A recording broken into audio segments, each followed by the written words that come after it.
ఇంగ్లీష్‌లో మాట్లాడాలంటే భయమా? మీలాంటి వాళ్ళ కోసమే spoken English personal training classes వెంటనే జాయిన్ అవ్వండి. నమస్తే రమగారు. నమస్తే జయ. రమగారు, భగవంతుని ఆరాధించటం. ఒక్కొక్కరం ఒక్కొక్క పద్ధతిని ఫాలో అవుతాం. ముఖ్యంగా మీరు చెప్పేది ఏంటంటే, మన పెద్దలు, మన పూర్వీకులు, మన కుటుంబంలో ఉన్న మన పెద్దలు ఏది అవలంబించారో అదే పద్ధతిని ఫాలో అవ్వండి. ఎవరు చెప్పినా దాన్ని కాకుండా మన కుటుంబాన్ని ఫాలో అవ్వండి అని మీరు చెప్తారు. ఇవి కాకుండా సామూహికంగా చేసేవి కొన్ని ఉంటాయి. అది ఎవరు చెప్పినా చెప్పకపోయినా దాన్ని మనం ముందుకు తీసుకుపోతూ ఉంటాం. ఈ మధ్యకాలంలో మనం చూస్తున్నాం కొన్ని కొంతమంది చెప్పడం, పెద్దలు గురువులు చెప్పటం, రకరకాల దేవతల్ని కొంతమందిని పూజించటం వల్ల కొన్ని శక్తులు వస్తాయని, చాలా అంటే అపారంగా చాలా తక్కువ సమయంలోనే ఆ దేవతల అనుగ్రహానికి మనం లోనవుతామని, కాస్త కష్టతరమైన ఇలాంటి పూజలు చేయాలని, ఇలాంటివి మనం వింటూ ఉంటాం. నాకు ఒక అనుమానం వస్తుందండి, ఇవందరం చెయ్యొచ్చా? ఎవరైనా చేసుకునేవేనా ఇవన్నీ? ఎందుకంటే సామూహికంగా వింటూ ఉన్నాం. మనం ఎప్పుడు వినని కొన్ని దేవతల పేర్లు, దేవుళ్ళ పేర్లు కూడా వినేసి ఈ వ్రతం, ఈ పూజ, ఈ నోము అనేది మనం వింటూ ఉన్నాం. అది ఎంతవరకు కరెక్ట్ రమ్మగారు? ఇప్పుడు కూడా స్వధర్మ నిధనం శ్రేయ, పరధర్మము ఎప్పుడు భయావహంగానే ఉంటుంది. సాత్విక దేవతారాధన సమయాచారమే మన పద్ధతి. మనం మామూలుగా కూడా ఒక 50 ఏళ్ల క్రితం, ఒక 30 ఏళ్ల క్రితం మన ఇంటా వంట లేదు. మన చిన్నప్పటి నుంచి మన ఇంట్లో దీపారాధన కూడా తెలియని వాళ్ళు చాలా మంది ఉంటారు. అవును.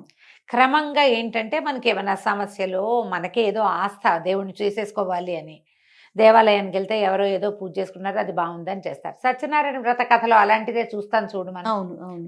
ఎక్కడో దారేపోతూ వాళ్ళు ఎవరో చేసుకుంటూ ఉంటే ఇది ఇంత మంచిది, ఇది ఇంత సింపుల్ అంటే చేసుకోవటం. ఒకళ్ళని చూసి ఒకళ్ళు నేర్చుకున్నారనే సత్యనారాయణ వ్రత కథ మనం ప్రతి పెళ్లిలోనూ, ప్రతి గృహప్రవేశంలోనూ వింటామా? అవునండి. ఈ కార్తీక మాసం అయితే ఎన్నిసార్లు ఎంతమంది ఇళ్లలోకి వెళ్తామో ప్రసాదం తెచ్చుకోవటానికి. ఇది పాయింట్. కాకపోతే సాత్వికమైన దేవతల ఆరాధన ఎవరి దగ్గరైనా చూసి విని కాదు. వినిలేదు సత్యనారాయణ వ్రతంలో. ఆ దేవతార్చనని చూసి ఆ తీర్థప్రసాదం స్వీకరించి ఈ స్వామికి నేను కూడా చేస్తానని చెప్పుకున్నారు. మీరు కూడా చూడాలి, తెలుసుకోవాలి, అప్పుడు ఏదైనా చేసుకోవచ్చు. ఇక్కడ సాత్వికం అనేది ఒకటి ఉంది. సాత్వికమైన దైవం అనేది ఒకటి ఉంది.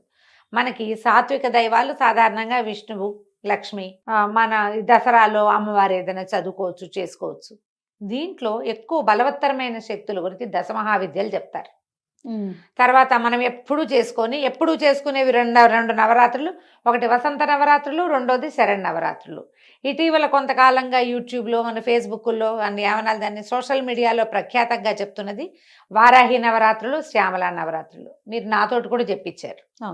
శ్యామల కానీ వారాహి కానీ ఈ సమయాలు మంచివి కాబట్టి ఏదైనా చదువుకోండి అంతే, ఆరాధనలోకి దిగద్దు. నేను చెప్పే కదా ఆ మాట. అవునవును, క్లియర్ గానే. అవును. మీరు అవి చేయకపోయినా నష్టం లేదు. చేసేటప్పుడు జాగ్రత్తగా చేయాలంటే అసలు వారి అమ్మల ఆరాధన ఎక్కడ చేయొచ్చు? ఏదైనా పీఠంలోనో, క్షేత్రంలోనో, పీఠాధిపతుల దగ్గరకు వచ్చేస్తే అలాంటి చోట అటెండ్ చేయొచ్చు, ప్రసాదం తెచ్చుకోవచ్చు తప్ప మనం చేయకూడదు. మనం చేసుకునేదైతే కాదు. అంటే చేయటం వల్ల ఇబ్బందులు ఉంటాయా, లేకపోతే ఏదైనా లోపం జరిగితే సమస్య వస్తుందా? సరిగ్గా చేయకపోతే బెడిసి కొడతాయి. నీకు సరిగ్గా అంటే నీకేం తెలుసు? మొదట అసలే తెలియదే మనకి. మనం విని విని వాళ్ళు వీళ్ళు మేం చేసుకున్నాం అని చెప్తే నువ్వు విని చేసుకుంటారు. ఇప్పుడు మనకి ఎలా అయిందంటే, పెద్దవాళ్ళు, గురువులు, లేకపోతే ప్రవచనకర్తలు, చాలా ఎక్కువ విషయ పరిజ్ఞానం ఉన్నవాళ్ళు దీన్ని ఏదైనా ఇది చేసుకోవచ్చు అని చెబితే ఫాలో అవ్వటం కాకుండా, ఇప్పుడు ఎవరైనా సరే మేము ఆ గుడికి వెళ్ళాం, ఆ పూజ చేసుకున్నాం, ఈ గుడికి వెళ్ళాం, ఈ పూజ చేసుకున్నాం, లేకపోతే ఇదేదో చేసాం, విపత్కర పరిస్థితుల్లో ఇది చేసాం, దీనివల్ల జరిగింది అని సామాన్యుల దగ్గర కూడా విని కాపీ చేసుకుంటున్నాం. ఇప్పుడు మొత్తం ఊరంతా పూజలే ఉన్నాయి జయ. అవునండి. ప్రతి వాళ్ళు ఎవరో ఒక ప్రత్యేక దైవాన్ని ఆరాధిస్తూనే కనపడుతున్నారు. అది మంచి విషయం అయినా మంచిదే. కాకపోతే ఇది బెడిసికొడితే అది ఆలోచించలేకపోతుంది. మనకేం తెలీదు వాటి గురించి. తనకి ఎలాంటి ఆచారం పాటించాలో తెలీదు. చాలా ఇళ్లలో ఆడవాళ్ళు పూజలు చేసుకుంటుంటే మగవాళ్ళు శుభ్రంగా నాన్ వెజ్ వండించుకుని తింటారు. అన్ని రకాల క్రియాకలాపాలు జరుగుతూనే ఉంటాయి. కొన్ని దైవారాధనలకి అవి కుదరకపోవచ్చు. మాంసాహారం ఆవిడెవరికో అమ్మవారికి పెడతారని మీరు ఇంట్లో వండు తినకూడదు. మాంసాహారం పెట్టడం పుస్తకంలో ఉంది, మనకు తెలియదు కదా. అది కాదు జయ. ఇప్పుడు ఒక గన్ను చూపించాం, నువ్వు దాన్ని గుర్తుపడతావు. దాని పేరు నీకు తెలుసు, AK-47. దాన్ని వాడడం నీకు వస్తుందా? వాడెవడో ఒకడు ఇది AK-47 నేను ఎప్పటి నుంచో చిన్నప్పటి నుంచి వాడుతున్నాను, నాకు చాలా బాగుంది అని చెప్తే నువ్వు కొంటావా దాన్ని? కొనం కదా, ప్రమాదం అది. అవునా? ఇప్పుడు ఒక బాంబు తయారు చేయటం, బాంబులు తయారు చేశారు, నాలాంటి మామూలు వాళ్ళని తీసుకెళ్తే దాన్ని మనం వాడగలమా? లేదు. చూసి ఊరుకోవాలి. కరెక్ట్ నమ్మగారు. ఇవి కూడా అంతేనమ్మా. దేవతారాధన ప్రధానమైంది. మన సొంత ఆచారాన్ని పాటిస్తూ వెళ్ళే విధానాన్ని పాటించండి. ముఖ్యంగా ఇతరులు చేసే దేవతారాధనలోకి వెళ్ళొద్దు. ఏదైనా భగవంతుడే కదా అనే ప్రశ్న లేవనెత్తుతూ ఉంటుంది. ఇప్పుడు నేను అదే అంటున్నా, మరి మీకు ఒక దైవం ఉన్నప్పుడు ఇంకో దైవాన్ని నువ్వెందుకు వెళ్ళినట్టు? ఏదైనా భగవంతుడేగా. నువ్వు నూకాలమ్మనో, అంకాళమ్మనో, అంకమ్మ తల్లినో, వీరమ్మ తల్లినో, తలుపులమ్మనో నువ్వు అర్చించేటప్పుడు నువ్వు ఇంకొక వేరే దైవారాధనకి ఎందుకు వెళ్తావు? నువ్వు సేమ్ ప్రశ్న, ఇదే ప్రశ్న, ఇదే క్వశ్చన్. ఇంక అందులో వేరే నీకు ఒకటి ఉన్నప్పుడు దాన్ని మరింత శ్రద్ధగా చెయ్యి. మీ ఇంట్లో ఏమైనా మరి ఎందుకు పరుగులు తీస్తున్నాం అంటారు? చెప్పండి, మీ ఒపీనియన్ చెప్పండి నమ్మగారు. మనుషులకి ఏమంటారంటే మహత్వాకాంక్షలు ఉంటాయి జయ, ఏదో కావాలి ఎప్పుడు కూడా. ఇక్కడ ఏదో సమస్యలు ఉన్నాయి, మనం రోజువారీ చేసేవి చేస్తూనే ఉన్నాం. ఈ ఇంట్లో ఇన్ని ప్రాబ్లమ్స్ ఎందుకు ఫేస్ చేస్తాం మనము? చాలా కష్టాలు ఉన్నాయి. వారాహిం చేస్తే అదేదో కష్టాలు తీరుతుందని ఒక అమ్మాయి ఎవరో చెప్తుంది, ఒక అమ్మగారు చెప్తారు, అటు పరిగెడతారు. అక్కడెక్కడికో వెళ్ళండి జయ. ఇందులో దర్గాలను కూడా చెప్తారు జయ. అవునండి. ఇప్పుడు అలాగే కదా పరమతంలోకి వెళ్ళిపోతున్నారు మన వాళ్ళు. ఆయన్ని నమ్ముకో, నీ కష్టాలు తీరుస్తాడు. అసలు కష్టాలు లేకుండా ఎవడైనా లోకంలో మనిషి ఉంటాడమ్మా? ఏ మతంలో ఉన్నా, ఏ మతం వాడికైనా జబ్బులు తప్పవు. ప్రేమించుకోవటాలు, లేచక్కపోవటాలు ప్రతి దాంట్లోనూ ఉన్నాయి. పిల్లలు మాట వినకపోవటం ప్రతి దాంట్లోనూ ఉంది. ప్రమాదాలు ప్రతి వాళ్ళకి వస్తాయి. అందరం మనుషులమేనా? వాళ్ళు ఏమైనా దిగొచ్చారా?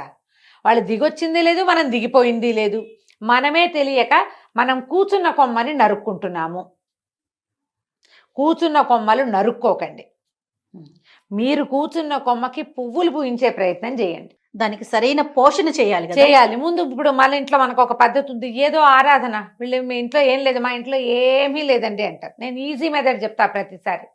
ఒక పురోహితుడిని పెట్టుకోండి, ఒక్క గురువుని పెట్టుకోండి. యూట్యూబ్లో ప్రవచనకర్తలు కానీ, కథలు చెప్పేవాళ్ళు నాతో సహా, కార్తీక పురాణం చెప్పేవాళ్ళు కానీ ఎవ్వరూ మీ గురువులు కారు.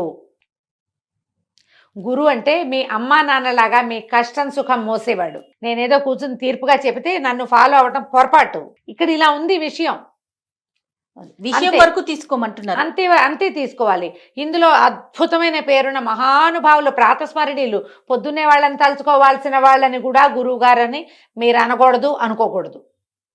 మంచి మాటలు చెప్పేవాళ్ళు మంచి మాటలు చెప్పేవాళ్లే, గురువు కాదు. గురువు నిన్ను సరైన దారిలో నడిపించేవాడు. నువ్వు చేసిన తప్పుని తనదిగా తన మీద వేసుకునేవాడు. ప్రవచనకర్తల్ని ఆధ్యాత్మిక గురువులుగా మీరు అనుకున్నారనుకోండి, పోనీ ఉండండి అలాగే, వాళ్ళు చెప్పిందే. అలా ఉండరు. మీరు ఆ గురువుని వింటారు, ఈ గురువుని వింటారు, ఇంకో గురువుని వింటారు, మధ్యలో నాబొట్టి పెద్దకాయలను కూడా వింటారు. ఇన్ని కలిపి ఇంత కన్ఫ్యూజన్కి ఎందుకు వెళ్తారు చెప్పు? ఇది పొరపాటు కాదు, పొరపాటేనా? మీరు ఏదైనా ఒక దేవతారాధన చేయదలుచుకుంటే దానికి తగిన మంత్రము, విధానము, ఆచారము అవేమి లేవండి. పూజ చేసుకుంటే చాలు. ఏం మాటమ్మా అది? అవేం చేయక్కర్లేదు, ఇది చేస్తే చాలు. అన్నం ఒకటే చాలా నీకు? కూర, పప్పు, చారు, పెరుగు వద్దా? ఖచ్చితంగా కావాలి కదా. ఇవన్నీ ఉంటాయిగా. పోనీ ఒక్క రోజు అయితే తినగలుగుతామేమో. ప్రతిరోజు తింటావా నువ్వు? ప్రతిరోజు తినలేం కదా. తినలేవు కదా. ఎందుకు ఆ పని చేయాలి? నాకు ప్రతిసారి ఫోన్లు నాకు వచ్చే ప్రశ్నల మీద నాకు ఎప్పుడు అలాగే అనిపిస్తుంది. వీళ్ళు ఎందుకు ఇవేవో పెట్టుకుంటారు? కేకలిస్తా కొంతమందిని చేయ. నా దగ్గర హార్ష్ వర్డ్స్ వినేవాళ్ళు చాలా మందే ఉంటారు. ఎందుకమ్మా ఇవన్నీ చేస్తారు అనవసరంగా? కాంప్లికేషన్స్ కదా. ఎందుకు వచ్చిన కాంప్లికేషను, ఎందుకు వచ్చిన టెన్షను? చాలా ఒక భ్రమ కింద. ఇది వరకు సంతోషమాతది ఒక భ్రమ కింద ఉండేది. మంగళవారం ఏమంటారు, రాహుకాల దీపాలు భ్రమలుగా ఉండేవి. ఇప్పుడు 7 శనివారాల వ్రతము, 16 శనివారాల వ్రతాలు, తర్వాత ఏమో ఇంకేమిటి, ఇప్పుడు వారాహి రేపు వచ్చేస్తుంది. శ్యామల 2-3 నెలల్లో శ్యామల. వారాహి చాలా అద్భుతమైన దేవత. మనకి కంచి దేవాలయంలో కూడా కనపడుతుంది అమ్మవారు. అమ్మవారితో పాటు బయట ఆ సన్నిధిలో కనపడతారు. ఎందుకంటే ఆవిడ సర్వసైన్యాధ్యక్షురాలుగా ఉంటుంది, మంత్రినిగా ఉంటుంది. అమ్మవారికి సమీపంలో ఉంటుంది. ఈవిడ చూసి దండం పెట్టి ఆవిడని కూడా చూసి దండం పెట్టి వెళ్ళిపోవాలి. ఓకే. అంతకంటే లాక్కూడదు. కేవలం ఏదైనా సరే ఇప్పుడు ప్రధానమైనది మనకి తెలీదు, మనం వినలేదు, ముందు మనకి తెలీదు. మనకి పాపులర్ అవ్వడానికి ఏదో ఒక కొత్త విషయం కావాలి కదా ఎప్పటికప్పుడు. అంతే కదండి. ప్రతిసారి ఏమిటి మన ఎవరో అడిగారు కార్తీక పురాణం ఏంటండి, అదే చెప్పారు. అది కాకపోతే ఇంకో కార్తీకం ఎక్కడి నుంచి దానమ్మా నేను ఎక్కడి నుంచి వస్తుంది? అవి కూడా 2 పుస్తకాలు ఉన్నాయి మన దగ్గర. ఓసారి ఆ సంవత్సర పుస్తకం కథలు ఇంచుమించుగా అటు ఇటుగా అవే కథలు. శాస్త్రాన్ని మార్చలేం కదా. దాన్ని ఎట్లా మారుస్తాం? నీకు ఏటా ఒకటే పండగ, ఈ పండగకి అధిదైవం ఈయనే ఉంటాడా, ఆయనే ఉంటాడా, ఆవిడే ఉంటుంది, అంతే కదా. వాళ్ళని ఎట్లా మారుస్తాం? మహా అయితే కట్టే చీరల రంగులు, వస్త్రాల రంగులు మారుస్తాం. ప్రతిసారి పాయసమైన పండక్కి అని మానేసి ఏం చేస్తావు నువ్వు? ఏమైనా సూపులు అవి చేసి పెడతావు? టమాటా సూపు, బంగాళదుంపల సూపును పెట్టం కదా. సొంత విధానంలో ఉండండి. ఈ దశమహావిద్యల్ని వాటిని దేవాలయాల్లో కనపడితే అక్కడ దండం పెట్టుకోండి. ఒక మఠంలో కానీ, ఒక పీఠంలో, ఒక శంకర మఠాల్లో కానీ, ఏదైనా పీఠాల్లో కానీ నిజంగా అంత ఇబ్బంది ఉంటుందా రమ్మగారు? ఉంటుంది జయ. ఎందుకంటే ప్రత్యేకించి దీని గురించి మీరు ఒక టాపిక్ కింద మాట్లాడుతున్నారు అంటే నేను వింటున్నా చాలా మంది దగ్గర నుంచి ప్రశ్నలు. నాకు ఆ ప్రశ్నలు విన్నప్పుడల్లా అనిపిస్తుంది, జనం అంతా ఇలాగే పోతున్నారా ఏమిట్రా దేవుడా. సులువుగా సాధ్యపడేవాడు వెంకటేశ్వర స్వామి ఉన్నాడమ్మా. తలుచుకుంటే చాలు కదా. తలుచుకుంటే చాలు, చిన్న కోరికను కూడా తీరుస్తాడని అసలు ఆ వెంకటాచల మహత్యంలో ఎంత క్లియర్గా చెప్తారో. ఆయన మాట్లాడ్డంతే. మన పక్కన మన పెద్ద మనిషి 10 అడుగుల ఎత్తున్న మన పెద్దన్నయ్య మనతో పాటే ఉంటే అడిగి ఏదైనా చేయించుకోగలం మనం. మొక్కు ఎంత చిన్న మొక్కు తీసుకున్నా నీకు కావలసిన వరం ఇచ్చేవాడు కలియుగ దైవం ఉన్నప్పుడు ఎందుకు వచ్చిన పరుగులు పెడతారు? మళ్ళా ఏదైనా పిండి దీపారాధన అనగానే పిండి దీపం ఎలా చేయాలి అనేది ఒక 25-30 వీడియోలు, దానికి బొట్టెట్టి, కాటికెట్టి, పసుపు రాసి, ఏమిటో చేసి అందంగా అలంకరించి దాని నిండా బంతి పువ్వులు పోసి, ఏంటమ్మా అలా చేస్తేనే నా పూజ? అదే నా పూజ? అవేనా దీపాలు చేయాల్సిన నిజమైన విధానం? అదేనా? ఎవరు చెప్పారు మీకు? బ్యూటిఫికేషన్ చేస్తున్నారు మీరు. దీపావళికి వాకిట్లో దీపాలు పెట్టినట్టు కాదమ్మా. ఈ ఏర్పాట్ల బదులు మీరు వెంకటేశ్వర స్తోత్రం ఏదైనా నోటికి నేర్చుకుని చదువుకోండి, చేయండి. అదైనా ఓం నమో వెంకటేశాయ అనండి, తప్పులు లేకుండా. వెంకటేశా అనకంటే షా అనండి. సరిగ్గా ఒక్క నామం ఉచ్చరించండి. ఆ రోజున ఎవరితోటి పోట్లాడకండి. చేతొచ్చిన పిండి దీపం పెట్టుకోండి అమ్మా. పిండి దీపాలని ఫోటోలు తీసి యూట్యూబ్లో పెట్టక్కర్లా, ఫేస్బుక్లో పెట్టక్కర్లా, లోపల పెట్టుకోండి. కరెక్ట్ రమ్మగారు, లోపల పెట్టండి. అసలు విచిత్రంగా ఉంటుంది. ఏ పిండి దీపం ఎలా పెట్టాలి కానీ 30 వీడియోలు. దానికి నామం పెట్టాలి. నామం పెట్టి అంటిస్తావు నువ్వు, తప్పు కాదు. పిండి దీపానికి వెంకటేశ్వర నామం అయిపోతుందంటే రమ్మగారు, నాకు తెలిసింది కొంత, నేను ఎక్కడో చూసింది మరికొంత. ఇవి 2 కలిపి ఇంకొక 2 యాడ్ చేసి బ్యూటిఫికేషన్ యాడ్ చేస్తారు. ఇప్పుడు దీపం పెట్టి దానికి ఇట్లా నామం పెట్టి దాంట్లో నువ్వు ఒత్తేసి వెలిగిస్తే అది ఎట్లా చెప్పు. మొన్న ఒక గృహప్రవేశానికి బ్రహ్మగారు వచ్చారు.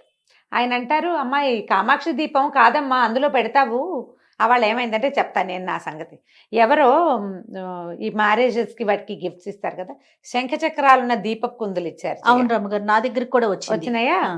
చేసిన పాపని చెప్తే పోతుంది. ఆ దీపాలు చాలా నచ్చినాయి నాకు. దీపం నెయ్యి పోసి వెలిగించాం. వెలిగిస్తే మా అక్కయ్య వెనకాల నుంచి అబ్బాయి ఎంతో బాగున్నాయి అని అనగానే ఆయన అన్నారు, ఏమిటమ్మా నామాలని వేడి ఇలా కాలిస్తే ఎట్లా, తప్పు కాదు. నాకు అప్పుడు వెలిగింది, అవును ఇది చేయకూడని పని. ఆ వేడి తగలదు స్వామికి, ఎందుకు ఆ పని? హాయిగా ఖాళీగా ఉన్న దీపంలో పెట్టుకోవచ్చు కదా. ఈ అందానికి పెట్టుకోండి, వీటిని వెలిగించదా.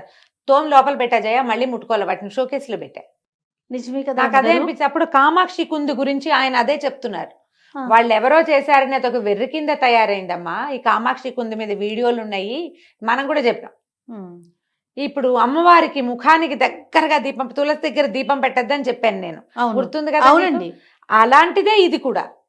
ఆమె చక్కగా ప్రతిమా విశేషం చేసి ఆమె మీద నుంచి దీపం పెడితే అది ఎట్లా పనికొస్తుంది? ఇప్పుడు నువ్వు పేపర్లు ఎత్తుతున్నావు, ఈ పేపర్లలో ఒక వినాయకుడి బొమ్మ ఉన్న పాంప్లెట్ వచ్చింది, అందులోకి చెత్త ఊడుస్తావా నువ్వు? ఊడ్చాం కదా. తప్పు అది. మన భారతదేశం అంతా ఈ పచ్చిపాపాలతోటి కుళ్ళిపోయింది అన్నారు ఆయన. లక్ష్మీ బాంబులని లక్ష్మీ అవుట్లకి లక్ష్మీదేవి బొమ్మ వేస్తారు, అది కాలబెట్టేసుకున్నామమ్మా, అందుకే భారతదేశం అధోగతి పాలవుతుంది అంటున్నారు. ఇదొక పాయింట్.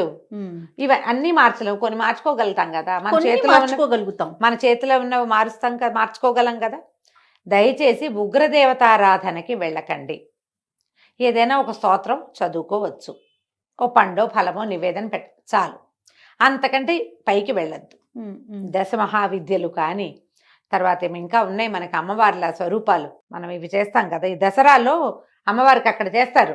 మన మామూలుగా మన విజయవాడలో ఏమో అవతారాలు వేస్తారు కదా నవదుర్గలు, నవదుర్గ స్వరూపాలు కానీ వారిని విడిగా అర్చించేందుకు పూనుకోకండి. నవదుర్గలకు ఒక స్తోత్రం ఉంది, ప్రథమం శైల పుత్రీచ, చదువుకో అంతే.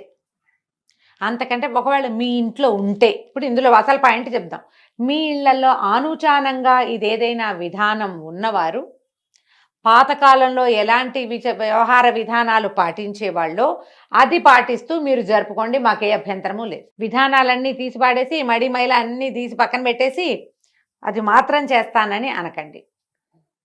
మన పూర్వీకులు ఏం చేసినా పూర్తిగా మన మంచి కోసం ఆలోచించే చేశారు. ఒక దైవత ఆరాధన ఉంది మన ఇంట్లో అంటే దానికి తగిన పద్ధతిని ఏర్పరిచి పెట్టేవాళ్ళు అంతే. ఇప్పుడు నువ్వు పద్ధతులన్నీ వదిలేసి అదొక్కటి తీసుకుంటానని మనం అనకూడదు. ఇప్పుడు టీవీలలో ఎక్కడైనా మనం వింటాం, ఇది చదువుకోండి, ఆ స్తోత్రం చదువుకోండి, ఈ స్తోత్రం వరకు ప్రాబ్లం ఏం లేదు. నేను ఎన్నిసార్లు చెప్పాను, మంత్రం అని మాత్రం వెళ్ళకండి, మీకు అక్షరాలే పలకవు. మామూలుగా భగవంతుడు అంట కూడా అది భగవంతుడు భక్తి అంట. మీరు ఎప్పుడు అనరో అక్కడ రావాల్సిన భావం రాదు. లోపల ఉండాలంటే కృష్ణారామ అనుకోండి, తేలిగ్గా ఉంటాయి. ఈ పెద్ద పెద్ద వాటికి ఎందుకు వెళ్తాము, అనవసరం కదా. కాదు రమ్మగారు, ఇంకొకటి వింటూ ఉంటాం, పలికేవన్నీ తప్పులు పలికేసి భగవంతుడికి అవన్నీ పర్వాలేదు, మన లోపల మనసులో భావన ఉండాలి అంటారు. నువ్వు అసలు తప్పు పలకటం ఎందుకు, మనసులో భావన అదొకటి అనిపిస్తా ఉంటుంది. ఎప్పుడు నేను ఒకటే చెప్తా జయ, ఈ ప్రశ్న నేను 5-6 సార్లు ఎదుర్కొన్నా. నేను ఒకటి క్లియర్గా చెప్తా, నీకు భావమే ముఖ్యమైతే స్తోత్రానికి ఎందుకు వెళ్ళావు నువ్వు? దేవుడా దేవుడా దేవుడా దేవుడా దేవుడా దేవుడా దేవుడా అనుకో, అయిపోయిందిగా. ఎందుకు స్తోత్రానికి వెళ్ళావు? అందులో ఏదో ఉందని వెళ్ళావు. ఉందన్నప్పుడు దాన్ని సరిగ్గా ఉంచు. ఉందనుకున్నప్పుడు సరిగ్గా ఉంచాలి. నువ్వు అద్దం చూసావు, అద్దం చూసుకున్నావు, దిద్దుకోవడానికే కాదా? అంతే కదా, మొహం దిద్దుకోవడానికి చూస్తావు అద్దం, సరిచేయి దాన్ని. అద్దం చూసుకునేది ఎందుకు? కరెక్ట్ అండి. ఎలా అయినా సరే ప్రపంచం నన్ను యాక్సెప్ట్ చేయాల్సిందేనని నీకు ఉందనుకో, అర్థమే చూడవు, నువ్వు చూడాల్సిన అవసరమే లేదు. నువ్వు ఎందుకు చూస్తున్నావు? ఇది ఆలోచించండి అమ్మా. దయచేసి వీడియోలు ఏవి ఉన్నా చూసి వదిలేయండి. అలా అనుకోని ఊరికే శ్రవణంలాగా ఎక్కడో కాసేపట్ల వీడియోలో 5 నిమిషాలు కనపడి వాళ్ళంతా అలంకరించుకున్న దానికి అట్రాక్ట్ అయ్యి మాకు అదేదో బ్రహ్మాండం బదులైందంటే నమ్మద్దు. మీ పిన్నో, మీ బాబాయ్ కూతురో, మీ మామయ్య ఇంట్లోనో ఈ పూజ చేసుకుంటున్నాము, మాకు చాలా బాగుందంటే ఓసారి వెళ్ళి చూసి కావాలంటే అప్పుడు దిగచ్చు. నమస్తే. నమస్తే.